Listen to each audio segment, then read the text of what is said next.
ఏం మాట్లాడాలి? ఏం లేదు మేడం, అసెంబ్లీలో వైసీపీ ప్రతిపక్ష హోదా ఇస్తేనే మేము అసెంబ్లీలో ఉంటాము, మేము చర్చించడానికి అవకాశం ఉండేది, పోరాటం చేయడానికి అవకాశం ఉండేది మాట్లాడడానికి.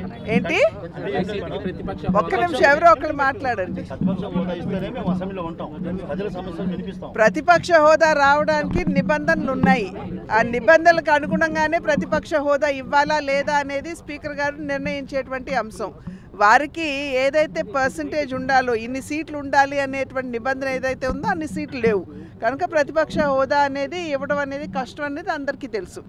ఏదేమైనప్పటికీ నిర్మాణాత్మకంగా వారు అసెంబ్లీకి అటెండ్ అయ్యి ప్రజా సమస్యల మీద గళం వెప్పే అవకాశం వారు ఖచ్చితంగా ఉంటుంది, మాట్లాడే అవకాశం ఉంటుంది. కానీ అసలు అసెంబ్లీకి రాకపోతే ఇప్పుడు నిన్న మొన్నటి వరకు మనం చూసాం, గౌరవ సభ అని చెప్పి మనం అనుకునేది కౌరవ సభగా మార్చేశారు.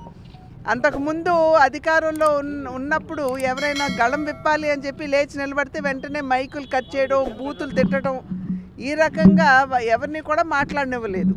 కానీ ఇవాళ మీరు ప్రతిపక్ష హోదా లేకపోయినా మీరు గెలిచినటువంటి ప్రతినిధులుగా అసెంబ్లీకి వచ్చి ప్రజా సమస్యల మీద గళం విప్పొచ్చు.